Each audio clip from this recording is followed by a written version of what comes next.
4 tali gantung. Seorang laki-laki berpakaian kaos putih membuka gerbang dan masuk ke halaman rumah Joko. Sambil asik bersiul, ia memperhatikan tanaman dan rumput di halaman depan rumah itu. Tangannya memegang sebuah arit yang akan ia gunakan untuk bekerja. Tak lama, ia menggelengkan kepala. Belum apa-apa, udah panjang aja nih rumput. Gak apa-apa deh, lumayan ada kerjaan, gumamnya. Laki-laki berusia sekitar 30 tahun itu mendekat ke pintu rumah Joko. Ia mulai mengetuk pintu beberapa kali. Tok tok tok. Tok tok tok. Tok tok tok. Handuk kecil di bahunya sesekali ia gunakan untuk menyeka keringat di dahi dan pipinya. Setelah beberapa saat belum ada jawaban, ia kembali mengetuk pintu. Tok tok tok. Permisi, Pak Joko. Permisi Pak Joko, panggilnya. Laki-laki itu pun tetap menunggu di sana sambil bersandar di dinding, tangannya memegang selembar kardus untuk mengipas-ngipas dirinya sendiri. Ia pun mulai heran karena tidak ada jawaban dari dalam. Ada orang nggak? Halo, Pak Joko. Padahal mobilnya ada. Karena tak sabar, laki-laki itu berjalan memutari rumah dan hendak mengecek ke halaman belakang. Sesampainya di halaman belakang, tetap tidak ada siapa-siapa di sana. Sambil menggaruk kepala, ia semakin bingung. Ini rumah, pada kemana ya orangnya? Tak lama tercium bau busuk dari dalam rumah. Si tukang kebun itu menciumnya dan langsung menutup hidung. Karena penasaran, ia mendekat ke pintu belakang. Tangannya memegang gagang pintu dan membukanya. Ternyata pintu belakang tidak dikunci. Permisi. Permisi, ucapnya sambil berjalan memasuki rumah itu. Ia berjalan melewati gudang dan belok ke arah dapur. Laki-laki itu teriak histeris setelah melihat apa yang ada di hadapannya. Joko beserta istri dan kedua anaknya sudah dalam keadaan tak bernyawa. Satu keluarga mati dalam keadaan gantung diri di dapur. Bahkan anak perempuannya pun ikut tergantung dengan sebuah kain putih panjang mengikat lehernya. Lidah Joko menjulur keluar. Badannya sudah agak biru dan kaku. Begitu juga dengan anak dan istrinya. Laki-laki itu lalu panik. Jantungnya hampir saja copot. Ia memandangi 4 sosok jenazah yang menggantung di langit-langit rumah. Sampai akhirnya ia pun langsung berlari panik meninggalkan rumah Joko. Tolong! Tolong! Teriaknya histeris sambil berlari kocar-kacir meninggalkan rumah Joko. Teriakannya tak berguna karena rumah Joko agak berjauhan dengan warga lain.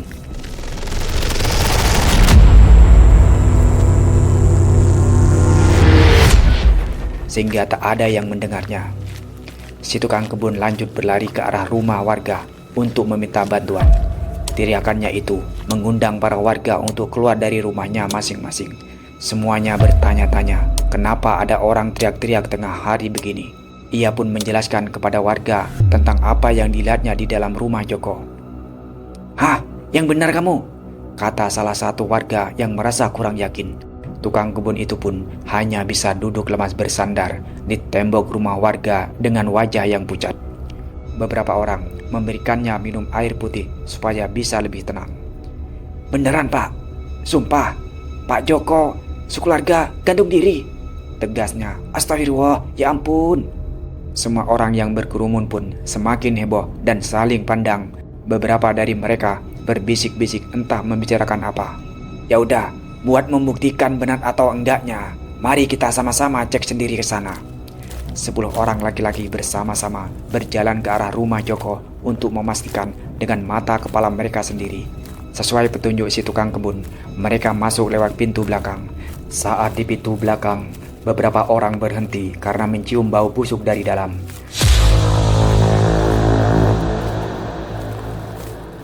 Beberapa dari mereka pun tak ikut masuk ke dalam karena tak tahan dengan baunya.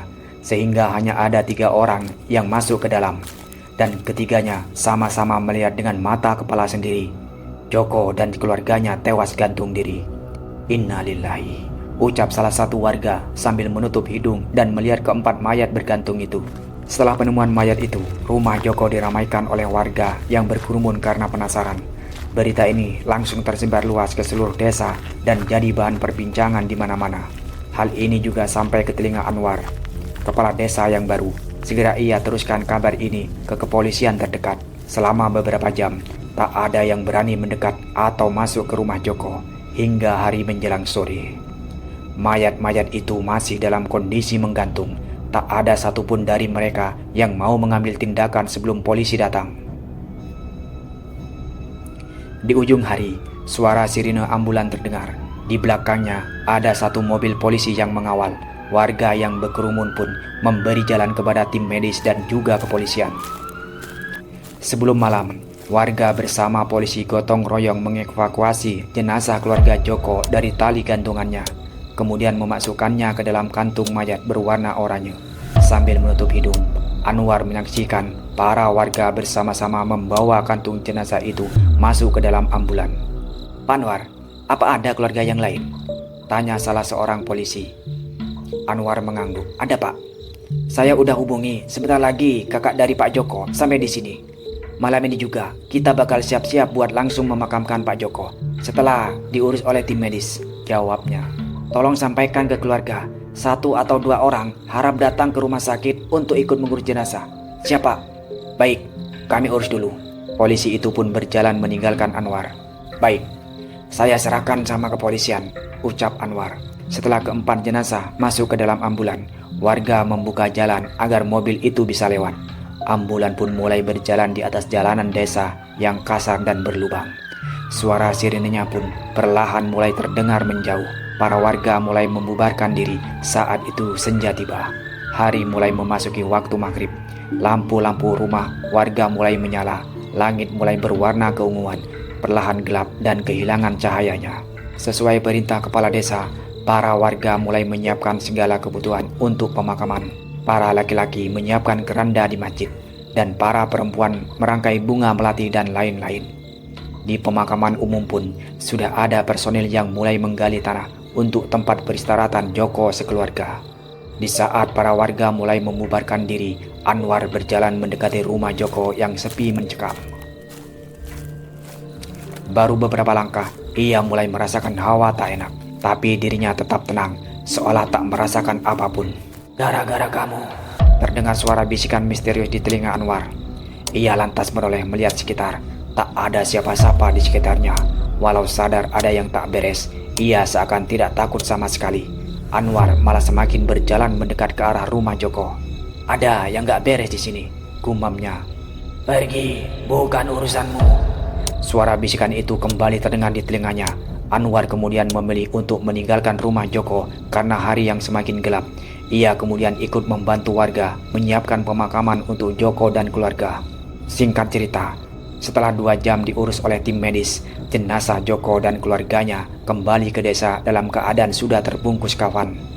Malam itu juga, para warga langsung mengubur jenazah keempat keluarganya itu. Sampai akhirnya, sekitar jam 10 malam, mereka pun selesai mengubur semua jenazah. Joko, istri dan kedua anaknya kini masuk ke liang lahat yang jadi tempat peristirahatan terakhir mereka. Tragedi mengenaskan ini akan mengubah suasana desa yang semula baik-baik menjadi mencekam. Suatu hari berlalu, bayangan soal insiden gantung diri Joko sekeluarganya masih membekas di ingatan warga. Meski para almarhum sudah dikuburkan dengan layak, warga masih tak menyangka kalau Joko dan keluarganya sampai nekat mengakhiri hidupnya. Hal ini masih menjadi topik hangat di kalangan para warga desa. Setelah pemakaman pun tidak terlihat adanya pengajian ataupun doa bersama yang dilakukan oleh para warga.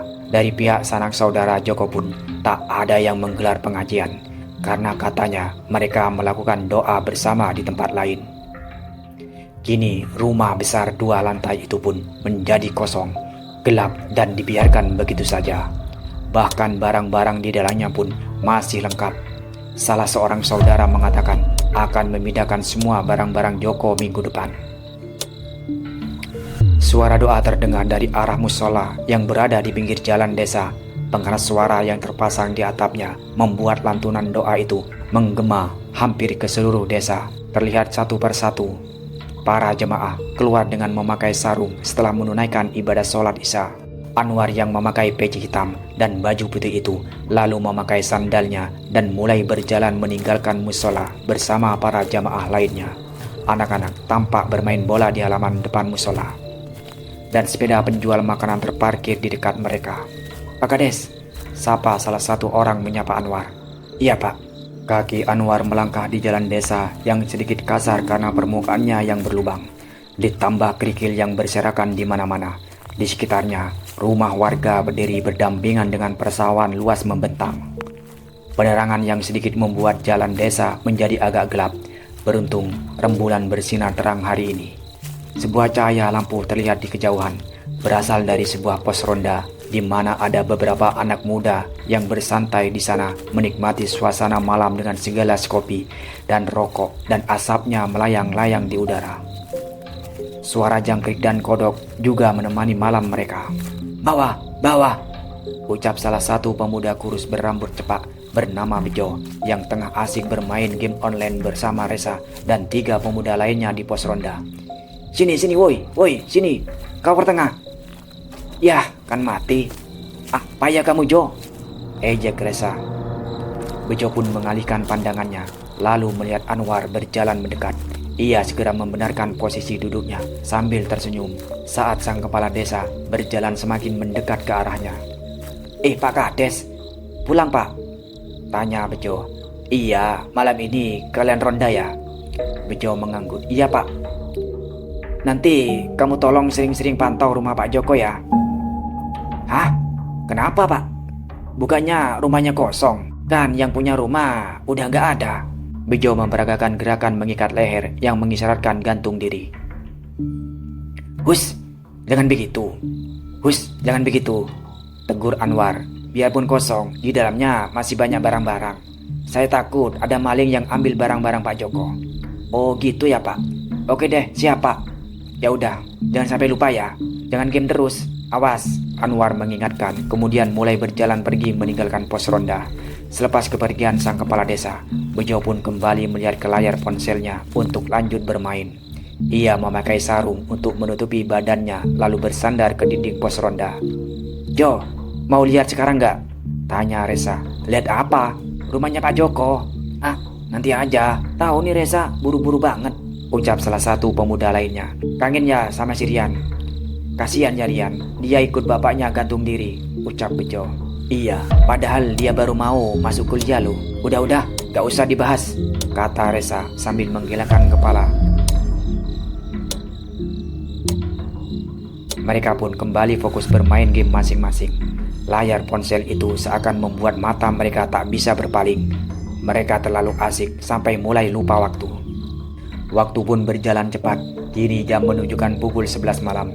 Suasana desa semakin sunyi. Sudah tak ada lagi warga beraktivitas di luar. Angin dari gunung yang berada jauh dari timur bertiup membawa hawa dingin yang menusuk tulang. Bejo dan yang lainnya masih berada di pos ronda. Anak-anak muda itu masih belum selesai bermain game. Mereka seakan lupa dengan pesan yang diberikan Anwar beberapa jam lalu. Kain sarung menutupi tubuh mereka untuk menahan dingin. Pantau rumah Pak Joko yuk, ajak Bejo. "Oh iya lupa," kata Resa. Ayo, nanti kalau ada apa-apa kita yang kena marah." Pemuda yang lainnya buru-buru turun dari pos ronda dan memakai sandal masing-masing. Begitu juga Bejo dan Resa.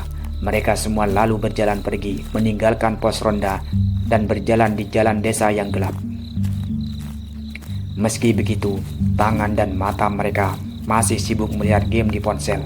Suara sandal mereka arah memasuki jalan kecil yang terhubung dengan pemukiman warga. Beberapa menit kemudian, sampailah mereka di depan rumah mewah dengan 2 lantai yang tampak gelap gulita dan kosong.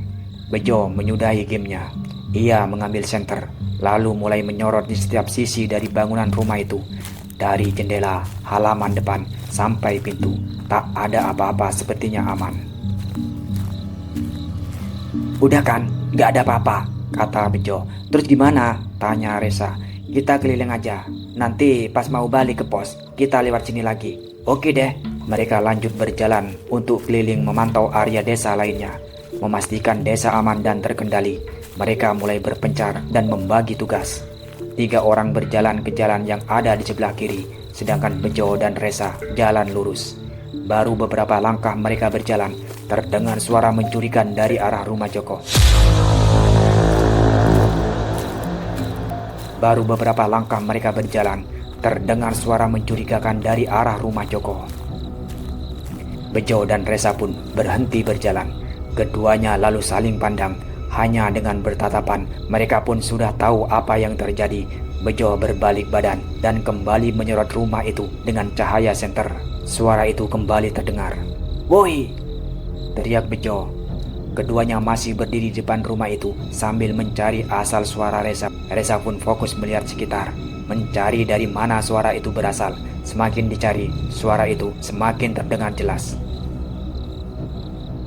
"Woi!" Bejo kembali teriak. "Woi!" Tiba-tiba terdengar teriakan balasan dari dalam rumah itu. "Siapa di dalam?" tanya Bejo. "Kita cek aja Bejo, udah pasti ada orang itu," saran Resa. Bejo pun setuju. Keduanya lalu bersama-sama membuka gerbang rumah yang tak terkunci itu.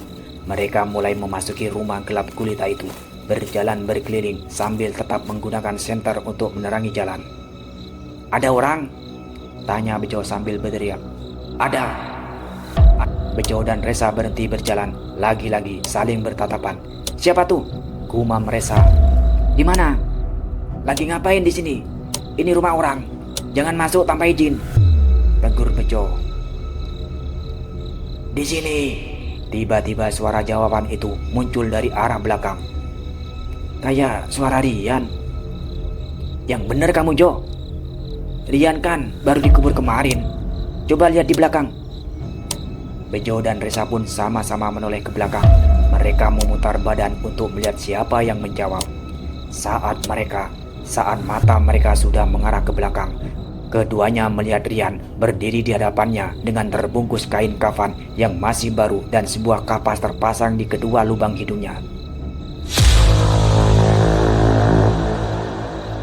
Wajahnya pucat dan matanya putih melotot menatap Bejo dan Resa.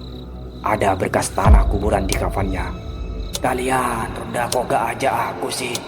tanya sosok pocong yang menyerupai Rian teman mereka.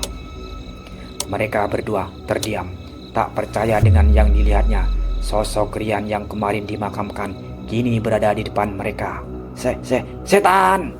teriak Bejo yang langsung berlari ketakutan, diikuti dengan Resa di belakangnya.